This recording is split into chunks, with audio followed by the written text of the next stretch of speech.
கிருஷ்ணகிரி மாவட்டம் பர்கூர் வட்டம் பெலவர்த்தி பஞ்சாயத்து தின்னூர் கிராமத்தில் கன்று விடும் விழாவில் 200 கன்றுகள் பங்கேற்பு. குறிப்பிட்ட தூரத்தினை விரைவாக கடந்த கன்றுகளுக்கு பரிசு தொகை உள்ளிட்ட பல்வேறு பரிசு பொருட்கள் வழங்கப்பட்டது. கிருஷ்ணகிரி மாவட்டம் பர்கூர் வட்டம் பெலவர்த்தி பஞ்சாயத்துக்குட்பட்ட தின்னூர் கிராமத்தில் மாபெரும் கன்றுவிடும் திருவிழா நடைபெற்றது. இவ்விழாவில் பர்கூர், மத்தூர், வேப்பனப்பள்ளி, குருவிநாயனப்பள்ளி, வரட்னப்பள்ளி, கந்திக்குப்பம், திருப்பத்தூர் என மாவட்டத்தின் பல்வேறு இடங்களில் இருந்து 200 கன்றுகள் பங்கேற்றிருந்தன. அரசின் வழிகாட்டுதலின்படி நடத்தப்பட்ட இந்த கன்றுவிடும் விழாவில் கலந்து கொண்ட அனைத்து கன்றுகளும் வாடிவாசலுக்கு கொண்டு வரப்பட்டது. பின்னர் ஒவ்வொரு கன்றுகளாக அவிழ்த்து விடப்பட்டது.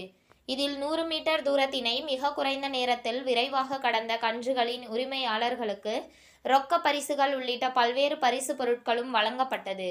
இந்த கன்றுவிடும் விழாவினை ஆயிரக்கணக்கான மக்கள் மத்தியில் அவிழ்த்து விடப்பட்ட கன்றுகளை இளைஞர்கள் தட்டி உற்சாகப்படுத்தினார்கள்.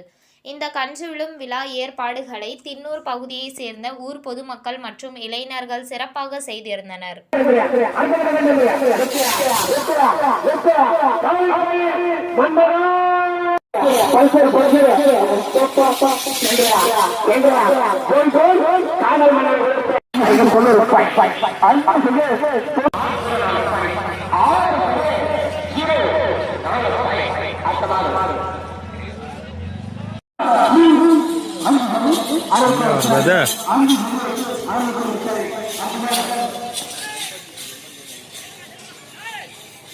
உங்கள் தேடல் நியூஸ் சேனலை லைக் பண்ணுங்க, ஷேர் பண்ணுங்க, கமெண்ட் பண்ணுங்க, ஆல் பெல் பட்டனை கிளிக் பண்ணுங்க, மறக்காம சப்ஸ்கிரைப் பண்ணுங்க.